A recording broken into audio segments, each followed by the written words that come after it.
화를 낼 때랑 스트레스를 받는 거랑 좀 다른 건가요? 같은 걸로 보면 될까요? 어떻게 봐야 될까요? 엄밀히 말하면 다릅니다. 음. 먼저 만약에 화가 나타나는 그런 어떤 상황에서 당연히 이제 당황스럽고 공격적인 상황이 생긴다면은 안에서 반응이 나타나죠. 만약에 그렇죠. 반응이 나타나지 않으면 그것 또한 문제지요.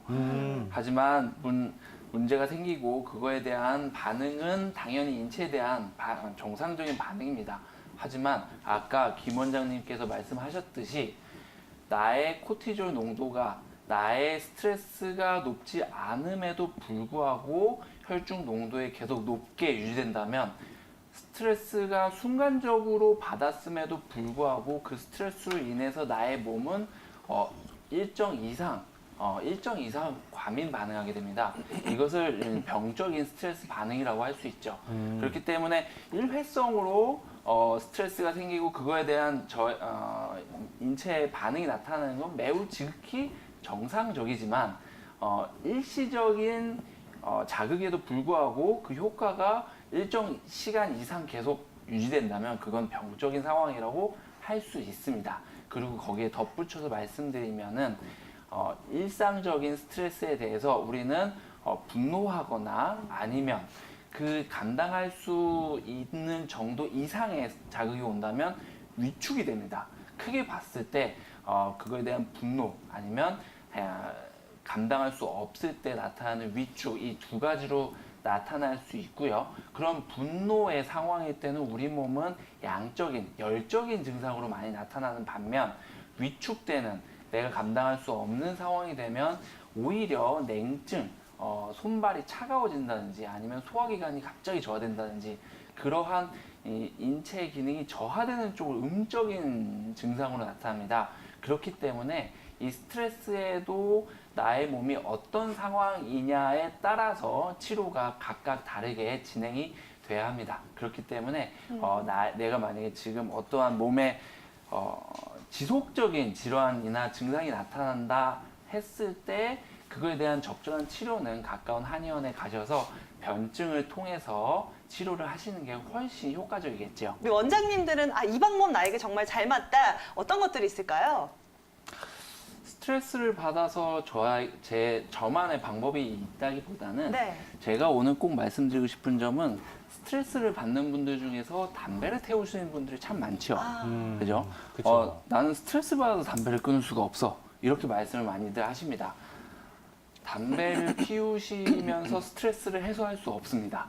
그거를 꼭 말씀드리고 싶습니다. 왜냐하면 스트레스를 받게 되면 우리의 몸은 당연히 그 스트레스에 대항하기 위해서 혈내에 이제 산소의 호흡량이 당연히 빨라집니다.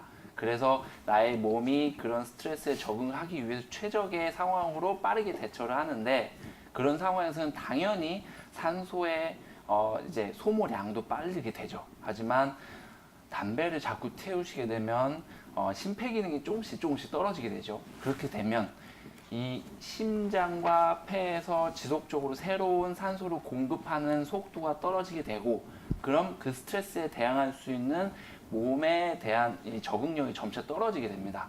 특히 담배를 안 태우시더라도 스트레스를 받는 분들은 흉부가 단단해지는 특히 전중 부위 이 전중 부위를 눌렀을 때 아프다는 분들이 엄청 많죠.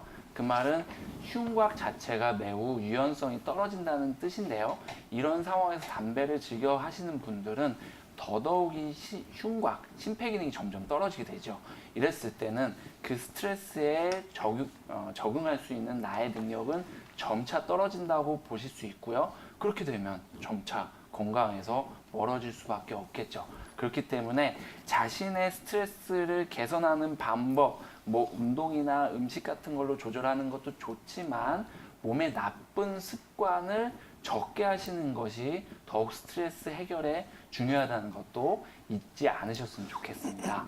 그렇다면 실제로 이러한 치료를 받게 된다면 두통의 빈도가 줄고 좀 완벽하게 개선될지도 궁금하잖아요. 그렇죠. 이진원 원장님, 실제로 어떤가요? 예, 침 치료 효과가 두통의 효과가 매우 좋습니다. 음. 하지만 많은 분들이 이 효과에 대해서 잘 모르고 계시죠. 그렇기 때문에 저희 한의원인 경우에는 한약, 보약을 지으러 왔다가 제가 여러 가지 문진을 통해서 뭐 컨디션 어떤지, 대소변 어떤지 이런저런 얘기를 하는 와중에 두통을 체크할 때 의외로 많은 분들이 만성적으로 두통을 안고 계십니다. 여기서 만성적이란 한 달에 기본적으로 4회 이상 통증을 호소하시는 분들이 의외로 많다는 거죠. 그러니까 1년에 뭐 몇 회 정도 일회성으로 아프신 분들은 당연히 푹 쉬시면 좋아질 텐데, 하지만 의외로 많은 분들이 진통제나 아니면 베타 차단제 이런 양방약들을 달고 사시는 분들 많습니다. 이러한 경우에는 침치료가 효과적입니다. 침치료가 어느 정도 효과적이냐면 외국에서 논문을 통해서 침치료 효과를 어느 정도 규명을 했는데요. 4,900명 정도의 환자를 대상으로 침치료를 양방약과 비교를 해서 어느 정도 효과가 있는가에 대해서 알아봤습니다. 이를 통하여 알아본 결과 일단 50% 이상, 그러니까 예를 들어서 한 달에 6회 이상의 통증을 호소하신 분들이 침치료를 통해서 50% 이상, 3회 이하로 통증이 좋아짐을 확인하였습니다. 이렇듯 침치료 효과는 절대 이제 진통제나 아니면 베타 차단제 이러한 효과들보다 약하지 않고, 그리고 그 효과는 추적 조사를 통해 알아본 결과 6개월 이상까지도 효과가 지속됨이 확인되었습니다. 이렇듯이 침치료는 그때그때 잘 풀어줄 수 있고 동시에 예방 효과까지도 기대할 수 있기 때문에 만성 통증, 만성 두통을 갖고 계신 분들은 침치료 꼭 고려하시는 것이 좋습니다. 네, 이렇게 두통 때문에 고생하시는 분들은 침치료나 추나 요법 등이 굉장히 많은 도움이 될 수 있다는 점 잘 기억하시면 좋을 것 같은데요. 그러면은 이런 두통을 호소하시는 분들이 먹으면 도움이 될 수 있는 약재나 한약 같은 건 어떤 것들이 있을까요?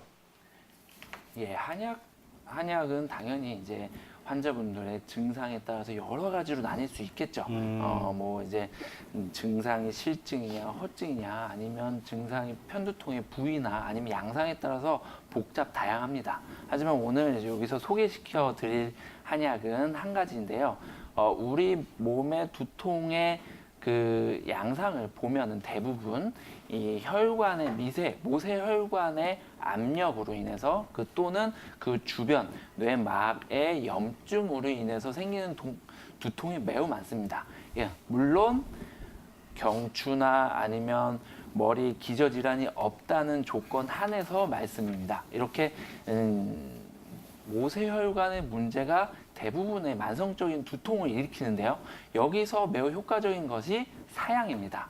이 혈관의 소통을 매우 원활하게 해주면서, 그리고 이 보이지 않는 부분, 미세 부분의 염증을 효과적으로 가라앉히는 데는 사양 효과가 매우 좋고요. 사양을 통한 대표적인 한약이 공진단입니다. 사양 공진단을 통해서 이러한 특별한 원인이 없는 두통에서 매우 효과를 많이 보기 때문에 지금 사양 공진단을 갖고 계시거나 아니면 처방 받으신다면 두통이 나타나는 그 시점에 식사와 시간과 상관없이 복용하신다면 좋은 효과를 기대하실 수 있습니다.